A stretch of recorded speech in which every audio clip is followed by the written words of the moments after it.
Hey. Hey. Welcome to Girls' School 2017.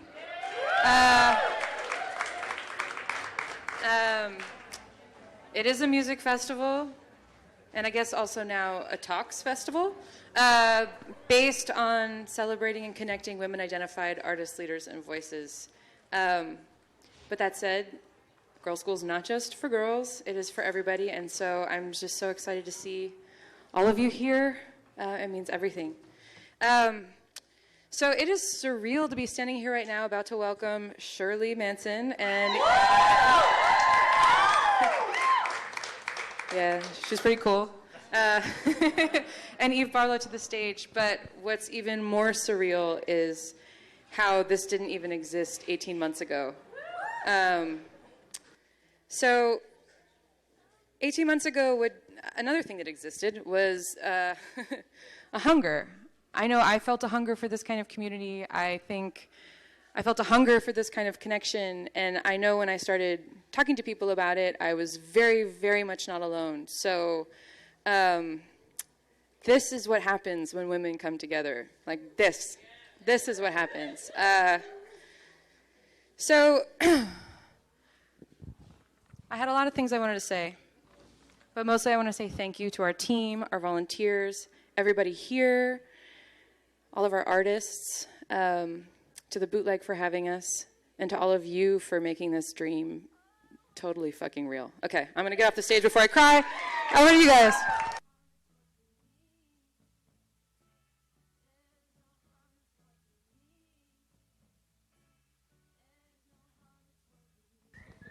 I can't believe I've come up here with my purse. That is how Scottish I am. Amazing. Okay, well, before we start this chat, I just want to say thank you to Anna. And amazingly, when the idea came across us to do a Q&A like this to open the festival, Jasmine, Anna, and I were chatting on text, and the first thing we said was, "Oh my God, how cool would it be if Shirley Manson was the first person to do this?" No, honestly, so it's such a pleasure to be able to welcome you on stage tonight. I'm sure you all are aware, but Shirley is a singer, a songwriter, amazing performer, an actress, fashion icon, and just an uncompromising rebel when it comes to every type of form of performance, and it's just an absolute honor to have you here. Thank you. First of all, I have to change the lighting because it's actually in my face and it's just too much. Sorry, guys. Yeah, I'll put it in your face. Right, that's much better. Sorry, guys. Okay. I can see you now, Eve. All right, great. Yes. And apologies in advance. We'll try and speak slowly because we're both Scottish, and I know that's weird. Yeah, really weird. Totally. So, Shirley, I wanted to start with going way back to the very beginning, when you were in Edinburgh, and I've read a lot about where you were growing up. Your mother was a singer, and you did a lot of theatre growing up. But it's interesting that you always kind of said that you didn't really ever see yourself being in a band. And I wondered when, how you developed that confidence, when you started to feel comfortable sort of being on stage as a woman in a band. Well, the sad truth of this answer is, I just sort of celebrated my 50th birthday last August. And the sad truth of it is I probably only ever really thought of myself as an artist for maybe the last 10 years. So probably from when I was 40 onwards. And actually, I think that's quite common for women. I was reading an article today that was in a new research paper about, I think it was in Science magazine, and they've made this sort of revelation that young girls as young as 6 stop believing in themselves. And I think it's partly because of the way we're educated, So I never had the audacity to think of myself as a musician or a singer or an artist or a songwriter or a producer. And I'm ashamed to say it, actually. I feel quite sad about it. But I am relieved that I've had, for the last 10 years, I guess I've taken myself relatively seriously. Wow. Hopefully not too seriously. No, please do. Right, okay, well, that's really interesting. And I guess, I wanted to ask you as well about female guiding voices when you were growing up, because I know that you were a huge fan of, Chrissie Hynde and Susie Sue and Patti Smith. Mm-hmm. And, did you feel as though those women gave you courage? Like, did they actually lead the way for you? Or did you still feel very much kind of isolated despite, looking up to them? Well, I mean, clearly these women did inspire me, and actually they still do. I still look at those three women and they inspire me. When I feel like, oh, I'm too old to do what I do, I look at them and say, oh, I can. And so I was very, very lucky. I was attracted to artists that have managed to survive and navigate a very, very tricky industry. I had good taste. I fell in line with some smart women who are trailblazers. Yeah. I know there's a lot been, you've talked a lot in the press and in the past about kind of growing up and, high school being a particularly difficult time and bullying and sort of, body dysmorphia and that, drugs and crime and all that kind of thing. And I was wondering if for you, music kind of formed this like safe outlet and, you sort of found peace in a way with performing. No. No.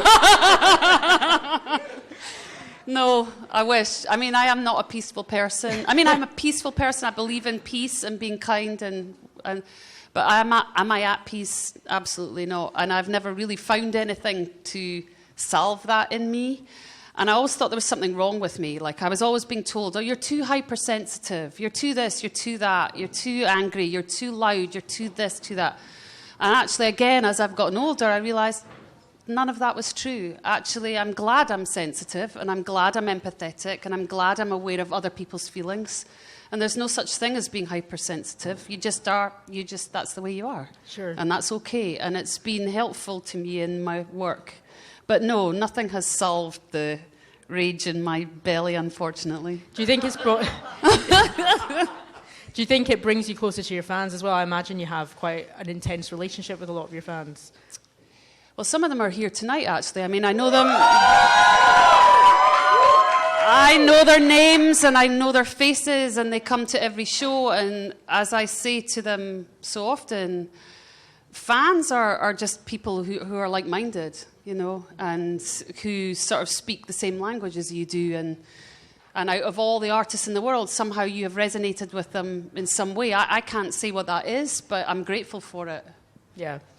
So before Shirley was in Garbage, you were in Goodbye Mr. Mackenzie, which is a Scottish band, and then you were in Angelfish, that was kind of like a side offshoot from Goodbye Mr. Mackenzie. And one of the things I find really interesting is that you've always been in bands with other men as the only woman. And a lot of the time, in kind of rhetoric, people have something to say about that. Like, they think that, a woman's being used to kind of front a male project, and it can be spoken of in, quite derogatory fashion. But you've totally, defied that completely. But I was wondering if you've had to kind of grapple with that quite a lot, and because I know it's been kind of the subject in the press a lot, and how you've managed to basically overcome that. Well, to be honest, Goodbye Mr. Mackenzie, which was the first band I was in, there was another female. There was, sorry.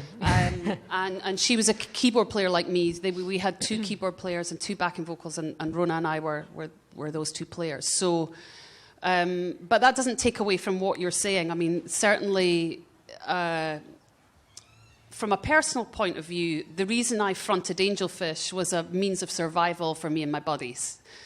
Gary Kurfürst, who's a very famous music manager who managed the likes of Ramones, Talking Heads, Blondie, he saw me open for Debbie Harry at a show, and he said to me, if you ever need anything, I believe in you, call me up. And so when Goodbye Mr. Mackenzie went to Berlin to make our third record, I think it was, we spent our entire advance on getting high. And we came back from Berlin, and Gary Kurfürst was furious with us because we had nothing else to show him, really. He dropped the whole band but kept me on. And I just saw that as a means of survival. I didn't see that as me being used or my sexuality or being objectified or anything. He liked my voice, he believed in me as an artist, and so I didn't really think too much about it. It was only when I joined Garbage and everybody suddenly was like, oh, she's the face of three geniuses at work. And I think maybe if I'd been brought up a different way, I might have allowed that to eat at my confidence. It shook me a little because it pissed me off. But I knew what I had done in the band. I knew what I'd written. I knew how I'd sung. I knew what I brought to the equation. And so I didn't really get too wobbly about it, if the truth be told. And I think that has remained with me throughout my career is I encounter sexism to this day. Every day in our business, you will come across a form of sexism. Now, that may come from males, and it can also come from women. And women are treated differently. It's just a fact. But you can step up to it and just push through it. I really believe that. It's like, if you don't allow someone to diminish you, then you're not diminished. Sure.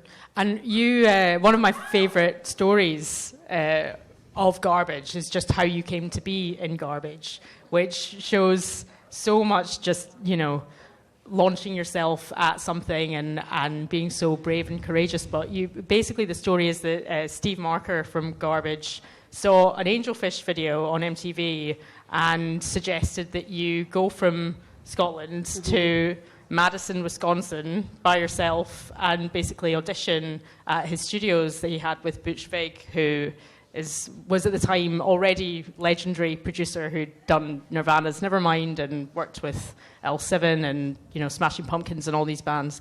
And I mean, what was going through your mind at the time when you were just kind of going off into the middle of nowhere by yourself? Were you nervous? Were you just kind of like pumped up with the potential of what could be? No, I was shitting myself. And to be honest, I was desperate. I was signing on the dole at that time, the dole being a government subsidy that we enjoy, or used to enjoy, in Scotland back then. And so I saw it as a lifeline. I was flattered that Butch was involved, but as it turns out, he wasn't really the one that had called me in. It was more Steve, as you pointed out. But I was very flattered that Butch was involved, and I just figured, well, it can't be bad if somebody that amazing is involved. Butch Vig, he's got an incredible record, and he wants me to sing, and for him, I will. Yeah. But beyond that, I didn't have any grand ambition, or I just thought it was... First of all, they only wanted me to do one song, so I just was going out there to sing a song and come back. Little did I know that I'd then have opened the gateway to a 20-year career. Sure. And when you were there, you started writing songs for Garbage, and you wrote... I watched on a documentary that you wrote Milk, and then you were petrified of performing it for them because you didn't know what they were going to think. I mean, was there kind of an element of like feeling a bit outside of everyone else at Smart, or feeling... do you feel a bit of an outsider in Garbage even now? I am still an outsider in Garbage now, yeah, definitely. I'm a different kind of beast than they are. They are very pragmatic. I clearly am not. They're diplomatic. I am not. They think before they speak. I don't. We're very, very different, and that's one of the reasons why we've done really well. But you're right. When I joined Garbage, the three of my bandmates were revered. Like, literally, revered. And, of course, I felt, having never written in my life before, just a complete hack. And I just thought I was lucky. And I was lucky. I can't deny that. I got really, really lucky. But I also had something they needed. And it was something that the press never, ever really accepted. That you can be a great writer. You can have all the fucking great songs you write constantly all day long, but you need a vehicle by which to reach an audience, and I was that vehicle. Sure. I mean, they said some pretty horrendous things. Does it stick in your mind, some of the stuff that they would say in the 90s, or have you kind of put it all in a box and... No, I've not put it in a box. You kidding? I remember every fucking slide. Every name of every journalist. Yeah, of course. I mean, it really, when I was younger, it really stung. When people wrote terrible things about me, it made me crazy. And it was only recently we started doing a book about our career. And we had to start going through all our content that we'd accrued over the years, that I started looking through the press. And literally, I couldn't believe how good our press was. It was like shocking to me because I remembered it as being really negative. And all it was like every 50 great reviews, there'd be one, maybe vaguely, maybe not that sold on us. And I just took it to heart. I ignored all the good, yeah. Yeah. But I'm sure if anybody's an artist in the audience, they can totally understand and, identify with that. It's like you always believe that the negative's right and all the glowing stuff is bullshit. It's really interesting to me that in the 90s you existed among a lot of very also other uncompromising female voices like, Bjork and Tori Amos and Elastica in the UK, so many of you, and it was still such a challenge to get on rock radio, especially in the US, like rise above male counterparts here, and that still seems to be an issue now again. And I wondered if you could speak to how women can push themselves into those spaces more. Well, if I had the answer to that, I'd be a rich woman. It's a challenge for any artist to get paid attention to, male or female. I don't think it's really much harder for men these days than it is for women. I think for women, if they want to be pop artists, it's arguably easier for them to get heard. But the problem is anyone who wants to go against the grain, anybody who wants to push up against the system, the system wants to shut you down. And it is getting increasingly difficult to get media to pay attention. When we emerged in the 90s, we were the new breed. All of a sudden, just stylistically, and it was the fashion to want to listen to girls with attitude. So all of a sudden, everybody was keen to be brushing up against Courtney Love or brushing up against Justine Fleischman. And in some ways, it was easy for us to get, press and get on the radio because it was just a moment in time that alternative rock ruled the roost and women were a part of that. And that has, of course, I think, since September 11th, completely changed. The world has become incredibly conservative. We're seeing movements against women across the globe that literally leave me with my jaw open. I promise I won't get too political, but being that we're in this environment, on the way here today, my husband was telling me that the Russian government has just voted to make domestic violence against women legal. Because it was previously illegal. Domestic violence against women was illegal, and now they have ruled against that. Now, that speaks to me of a terrifying trend across the globe. In South America, women can get put in jail for having miscarriages. That wasn't happening in the 90s. We're living in very, very different times, and there is a huge movement against women globally, and it's terrifying. It's one of the reasons I wanted to come here tonight. I'm not a great believer in all-female enclaves. I want us fucking playing in the big pool. I don't want us relegated to little pools. I don't want an all-female stage at a music festival. I want on the main stage with everybody else, However, these are really brutal times, and as a result, I'm here because I believe we have to be here. Women have to have each other's backs, and we have to galvanise, and we have to push back. And a lot of people tell me I'm being hysterical. I don't believe I'm being hysterical. I don't think you are. I know. And speaking of having each other's backs, there's so much obsession in all genres of music to pit women against each other, and I think it was amazing, in the 90s and the aughts that you'd be, on stage with No Doubt and Brody Dahl from the Distillers and, a Courtney Love, and you all had this camaraderie. Did you find it surprisingly easy to come together as women and be supportive of each other and kind of shut out all the noise, or is there an element of feeling hyper-paranoid about all of the pandering to that media noise? Well, I'm about to say something that actually won't probably go down too well. When I became successful and I had the luxury of meeting all these women that you talk about, Tori Amos, Gwen Stefani, Brodie Dahl, Courtney Love, Bjork, we all were good to one another. They're all women's women. They're all able to share a space with one another. My problem in my career has not been sexism in general, because like I said, I have encountered sexism almost every day of my business life, and I can deal with it because I was prepared for it. My parents brought me up to believe I was an equal to anybody, and therefore when I encounter it, male sexism, I almost find it laughable. I just think, this is ridiculous. This guy's a moron, Get out of my fucking way or I'll pull your fucking balls off. My heartbreak in my life has been encountering a lot of women who are not artists, who I've encountered in my day-to-day life, who have been jealous, who have been cruel, who have been exclusive and deliberately cool with me. And that is what's broken my heart. It's some women who have kept me off email chains in business, some women who haven't invited me to business meetings.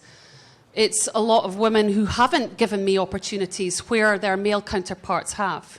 And that has been the biggest heartbreak of my life. Now, I don't think it's coming from a bad place with women. I understand where it comes from because I too am a woman, and I too am aware that our opportunities are limited at times. And so we see each other as competition, and we feel like if she does well, I'm not going to do as well. And this all comes from our education system, from when we're young, from as young as when we go to school, from 5 years old upwards. It's the way women are educated and the way men are educated, And men it never concerns men that somebody might take something from them. Sure. I think it concerns a lot of us women that we're going to lose if a beautiful woman walks in the room and an intelligent woman walks into the room, a charismatic woman walks into the room, somehow we're going to lose. And of course, that's not the case. There's room for everybody. But until we tackle the education system, sorry guys, I know I'm off on one. Please. Until we tackle the way we educate our kids, we're always going to run into these problems. Yeah. I really believe it to be true. I think it's... Let's start revolution, everybody! I'm sorry, I'm going to shut up now, I swear. I'm getting way too serious. Well, I'll ask you a leading question about a way in which women can and have empowered themselves since you've been, in your career. So social media is something that's developed. Maybe like for 10 years, it wasn't really around while you were coming up. And, I know you love, you seem to love social media. I enjoy your tweets a lot and your Instagrams. And I was wondering if it is a way of being able to we talked about the press treatment, and if it's a way of being able to drive your own narrative, you feel as though, in a way, it kind of doesn't matter what people say anymore because you've got your own platform, so... That's exactly right. I mean, I fought it tooth and nail. Anna from our management companies here today, she will attest to the fact that I was like, I'm not fucking doing Instagram, and I'm not doing Twitter, and I'm not doing Facebook. And she was like, no, really, you really should. You should really do this. And eventually she talked me into it, and she trained me. And actually, I do love it. I mean, it has its horrible shortcomings. I think we're all aware of what that is. But you're right. If you want to put out your thoughts or your message, particularly as a band, we can do that. If somebody writes something that's not true about us in the press, we can now comment on our own Facebook page, which has more followers than the publication. That feels good. We can have our alternative facts. Exactly. Totally.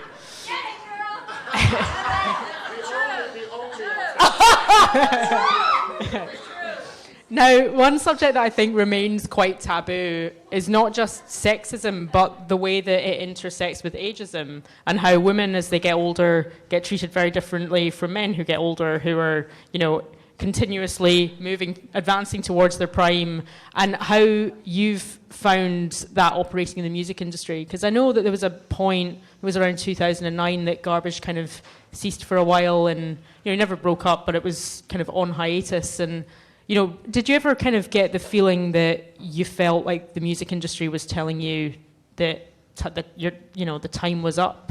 Absolutely. And actually, Anara George, who is headlining tonight, at the time was my next door neighbour while I was on hiatus with my band, and she and I used to go for long walks with our dogs. And I used to say to her, "I'm over, Anara, nobody wants to hear from me anymore." And she'd go, "Nonsense." And ultimately, I did have to question myself, and I came to realise I was allowing other people to write my story. And I just got to the point when I got so angry about that I did stand back up and just take another swing, and it was actually incredibly illuminating for me. It's taught me a lot since my band took a hiatus and then we got back together again. I have learned so much about how we allow the world to shape us and keep us small. And you can defy the rules, and you can write your own narrative, and you can paint your own door and walk right on through it. And it sounds ludicrous. I mean, I'm sounding like a baby in a way, a child, but it's really true. And once you realize that, you can free yourself of what anybody thinks. I think I cared too much about what people thought. And after a while, I was just like, I'm so desperate to do what I'm supposed to be doing in my life. I don't care if anyone thinks I'm a sad old loser. I don't care. I don't care if somebody tells me on social media anymore that I'm too old. It makes me feel sad for them, because I know that they themselves are shrinking their own life. And it has no effect on me whatsoever anymore. However, God, I'm off again. The women feel threatened by age because we believe deep, deep down the only value we have is our physicality. And I think it's really imperative that women, again, are educated to understand we are not our bodies. Now, our bodies are to be enjoyed, and I want everyone to enjoy great sex and feel proud about their bodies and not feel ashamed. But when women take their bodies or take their sexuality into the workplace, we're playing a really dangerous game. Women's sexuality is the most powerful currency in the world. More potent, more powerful than money. Empires have been destroyed by women's sexuality and their bodies. I mean, that's a fact. And yet, women go through the world acting like it's nothing, and giving it away for free. And until we stop pandering to what we think people want from us, we will always be objectified, and we will always be afraid of aging, because we're afraid of losing our sexual potency. And all I'm saying is, you are more than your sexual worth. Use your sexuality wisely in business. Men aren't fucking using their twerking to sell their work, because they consider it beneath them. Totally. Yeah. And yet women, and I'm not trying to shame anybody. Neither am I saying, if you want to twerk, girl, you should twerk. I'm not trying to be judgmental, and I'm not trying to shame anybody. I just want women to know that there are consequences to their actions that reverberate, not necessarily for them, because we've seen women benefit very much. Kim Kardashian has done so well for herself, God bless her, by selling her sexuality and her body, and she's objectified herself. But when you choose to do that with yourself, you are teaching all the little girls who are younger than you to do the same thing. And there are consequences to your actions. We are all powerful. We all have the ability to change society. And I think you can use sexuality and you can use your potency very cleverly, like we saw Madonna do. I think Rihanna does the same, differently, sort of polar opposites, but she's kind of doing the same thing. But it feels powerful, and it feels rebellious, and it feels dangerous. Yeah. It's not objective sort of meet, you know. I find it very difficult to articulate myself in this subject because it means so much to me. But I just want women to really think, be really careful about when you take your clothes off and how you do it. Madonna taught us well. She did it and she was subversive with it. Sure. But you just taking your kit off and allowing a magazine to profit off your beautiful body, fuck that. Yeah. You know? Totally. And I think it says a lot that what you just said is sort of encapsulated in Stupid Girl, which is, you know, you're probably still your most famous song and is from the start of Garbage's life. And I feel like you've never gone back on anything that, you know, you've always stood for the same things. And even at that height, you know, your use of image was always to confound society's preconceptions. And I imagine that was quite a challenging thing to do. I remember the first time, I don't want, you know, kind of, yeah, the first time I ever heard the word androgyny, I think, actually was when you released that song. So that taught me what that word meant. And I didn't know what that concept was, to feel okay to be tomboyish, you know, as a girl. And yeah, I wondered how challenging it was to just repeatedly want to be not what the industry probably wanted you to be. Yeah, I mean, it's funny because, again, during our hiatus, I was so lost because I was like, I don't think like anybody else. You know, I had a lot of pressure to go and make pop music. There was a lot of people who were like, you should do what such and such has done. You should go and make, you know, a pop record with Pharrell and clean up. And I just couldn't do it because it didn't feel authentic to who I was. It felt really fake, and it just felt like I'd be going out there trying to make money. It made me feel like my record label wanted me to be a prostitute, you know. They wanted me to just go out, didn't matter how I felt, just go out there and make money for us. And I fucking just refused. I mean, and I don't know why that is. I don't know why, whether it's to do with my upbringing, to do with my culture that I grew up in. You know, Scotland's a very different place. It's a tiny little island, very different from America, you know, where everybody knows your shit, you know, like you can't get away with murder in Scotland because our country's small, right? I mean, yeah. It's tiny. So I don't know whether it was just my own pride or I don't know what it was. I'm just grateful, thank you God, that I didn't do anything that I'm embarrassed by. Like I stuck kind of to my guns. And by the time that sort of flare-up of expecting everyone to be a pop star started to ebb, my band got back together again and we did what we've always done and we didn't have to compromise. And here I am today and I'm just really grateful, you know. Can I ask you, as somebody who loves a good swear word, do you actually think on a deeper level that it's important for women to swear?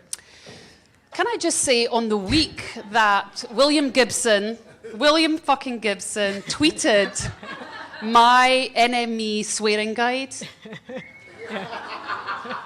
You know, he's a hero of mine. And this just popped up on my feed one day. My husband was like, oh, William Gibson's just retweeted your swearing guide. I believe in swearing. I believe that you just... First of all, it's expressive. And expression is truth. And that is, sometimes it comes out of exuberance and sometimes it comes out of rage. But swearing is helpful. And it releases pressure and it offends, which is always good. And also, I read somewhere on the BBC that apparently people of higher intelligence swear a lot. So I suggest that you all start swearing a lot so people think you're really, really intelligent. I agree. Fuck yes. So we talked a little bit about politics before, and I just wanted to ask you about, you know, in the Trump era that we now live in, and you talked about the erosion of women's rights recently, and what do you think? Do you think it's important for the likes of yourself and then, you know, pop stars to be using their platform to talk about this? Do you think that's something that contributes to the conversation? Do you think it helps? I don't think people give a fuck about what celebrities think. And thank God they don't. And I'm grateful for that. I I talk about my politics every now and again when I feel that things are so outrageous, I can't live with myself if I stay mum. But it's not because I think anyone out there is going to be influenced by anything I have to say. I am not that delusional to believe that. Actually, to be honest, when I see celebrities get involved en masse, I feel a bit sick. Like, it makes my toes curl a wee bit. However, the women who are playing here tonight, who are not necessarily celebrities, I mean, they may soon well be, or they're well known and respected in their musical vocations, but they're the ones who, you guys make changes, you know, because you're still at a grassroots level where people still take you seriously, they're still excited by your music. You know, I'm like an old slipper. You know what I mean? I've been around a lot. Nobody fucking wants to hear me, really. I mean, I'm not saying nobody. I mean, I'm not trying to be self-depreciating here. I mean, clearly, we have a fan base and people are interested. I'm just saying, in general, in your life, you have power. Everybody here, whether you are an artist, whether you work in a bank, whether you work in a hospital, whether you are a lawyer, I mean, there's a billion things we all do. You all have incredible power. And the people are the ones who are going to make things change, and they're the people who are the sentinels of our society, all of us. And don't you ever forget it, because they want you to think you're powerless. You are not powerless. You're as powerful as any stupid celebrity out there. I mean, I'm really serious. I'm not trying to be provocative in any way. I just really believe it. My little sister told me a story of coming back from the Women's March in London last weekend. She was on the tube. She started talking to this woman who was very anti the march, and hit my sister up the next day on Instagram and said, "You changed my mind yesterday, and I'm going to become more political." And that was my sister facilitating change, you know, with one person who will then go on to change somebody else's mind. And again, I'm sounding like an idiot, but these are really important principles we must not forget. Sure. Did you go to the march? Fuck yeah, I did. I did go to the march, but I actually think we need to take a lead from the women in Poland who started striking. Mm-hmm. You know, a march is one thing. When we start to strike and remove our economic input and our power, people will start to listen. Sure. I wanted to ask you about your, you know, if you were 16 now, what kind of advice would you give to yourself? Like, what do you think are the most important things that you've learned? Get off Facebook, get off Instagram, get off Snapchat, keep your clothes on. Yeah, there's a million and one things. I don't know. I feel like I have no good advice for anyone because everybody's path's different. Right. You know what I mean? Like, what's good for me may be terrible for you and vice versa. I mean, there are a few things, like I said, that I would probably say to my niece. And other than that, you have to find what works for yourself, unfortunately, and that's difficult for some of us. I mean, I struggled with it for so long. I was nearly 30 by the time I found a way. It's difficult to find your way in life. Sure. You know, but... I think, you know, people would be quite shocked. Well, people were quite shocked to... I think you did an interview recently where you said that, you know, you found yourself the least beautiful when you were younger, which strikes me as very surprising. I don't know how to take that, Eve Barlow. No, Shirley, in the 90s, your image was so iconic, and yeah, I think it's sad to think that at that kind of level of your face being so recognizable and so, you know, game-changing for other women, to think that you weren't confident at that moment in time is kind of, you know, shattering a little bit. Just from the perspective of empowering yourself from the outside and then also from within, you know, I think maybe the inside is more important in that sense. Well, I know that for a fact, you know, just by my own experience. I mean, I was really fucking hot in the 90s. Even I know that. But I felt like a disgusting troll. I really did. And now I meet all these young, beautiful women that come to our concerts, and they often tell me they don't feel good. They're cutters like I was.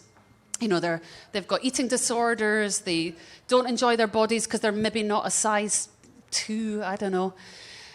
For me, I do feel way more beautiful now. I would say I feel good about myself now, you know. I don't overly try and sweat the big acne spot that Inara George tried to pull off my face earlier on this evening. I was like, Inara, it's a spot, don't touch it. But, you know, when I was young, or when garbage was at its height, if I had a spot like I do tonight, I'm not kidding, I would have probably had a nervous breakdown. And it was only recently that I realised I have got to stop thinking about myself so much because nobody else gives a fuck. They're too worried about the spots on their face. Nobody's listening that much, and nobody's looking that much. And I just hope that you all don't fall in love with yourselves a little late in life, like I did. You know, I wished I'd enjoyed my hotness in the 90s, but you know I didn't, and that's life. Sure. Thanks, man. But you know, that's the journey of life, and that's what makes aging so great. Is you discover new things, and you're like, actually, I'm okay. I'm kind of cute. What did you do for your 50th?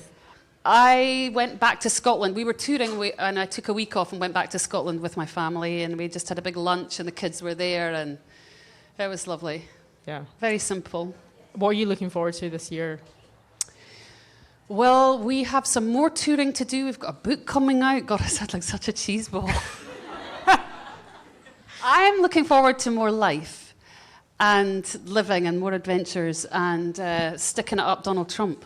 Yes. Okay, well, I'm sure there are loads of fans in the audience, and I have grilled you enough. Thank you, Eve Barlow. I would love to give them the opportunity to do their own grilling, if anybody has a question. Oh.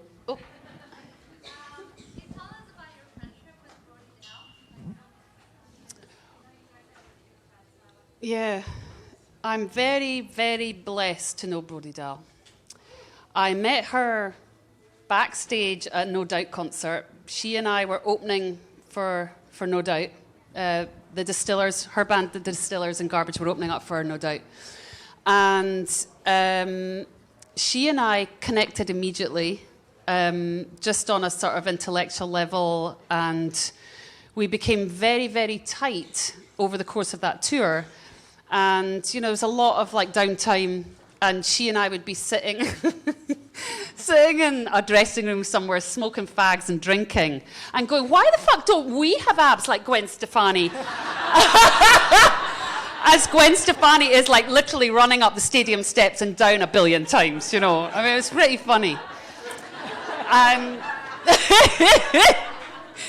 We have stayed in touch, and we love each other very much. And actually, we got the opportunity for Record Store Day a couple of years ago to record together. She's an incredible singer. Like, I don't think anybody fully understands how brilliant she is. I think a lot of people think of her solely as a punk singer, but she can sound like an angel, and she's got a phenomenal range, and I'm her biggest fan. Some more over here. This guy. Yeah, you've always been such a huge proponent for LGBTQ issues, even was famously unpopular in the 90s, and I was just wondering where you felt that came from. I'm not entirely sure. I think it's possibly because I've never felt 100% female, you know, and I think from a very early age I really understood what gender conflict in a way was, and how we are not binary, you know, we're not stuck in these binary roles, you know. I mean, there is 1 billion men I have met over my lifetime that I'm like, dude, I've got way bigger balls than you. So, and also I had a lot of gay friends. I was a club girl. I loved taking ecstasy and going and dancing in clubs. And I was in a band I was in Goodbye Mr. Mackenzie, I was in a band with a pretty famous punk guitarist called Big John, who was in a band called The Exploited, which was a pretty famous Scottish punk band. And John was in my band for about 8 years before we realised he was gay. Before he waited until his mum died and then he came out. And I always thought this was just one of the saddest things ever, that he felt he couldn't be who he wanted to be. This glorious character, you know, with piercings everywhere, and he was fucking hard as nails. I mean, he was scary, and yet he loved men, and I don't know. There's a million reasons why when I was in my primary class when I was very young, I had a friend who was gay, and who knows? I don't know. I was also brought up with parents who believe that everyone deserves happiness and deserves to be accepted the way they are, you know. So I think we have time for maybe one or two more. This person over here. I too don't quite feel completely female, and in the attempts to find a community of women that love and support me, that I can identify with, I find that sometimes there's a struggle in trying to encourage change and not come off as negative because you're not in total agreement with the the status quo or the general form of thinking or course of action. And I was just wondering how, in your experiences, have you bridged that gap without being negative or just buzzing them off? well, I've caused a lot of discomfort at dinner parties. A lot of crickets occur sometimes when, you know, I'm around. But I've learned actually not to want everyone to agree with me, and actually just say, you know what, I think differently from these people, and that's okay. And I just try and find my people now. You know, I think when I was younger, I would like get really angry and like want to change people's minds. And now I realize I don't have the power to do that. I can just live the life I want to live and be the change I want to see in the world and find my people and stick with them. And the rest is not, you know, it's out with my control, and I just have to surrender to that, you know? It's hard. I didn't say it was easy. When was the last time you caused a ruckus, Shirley?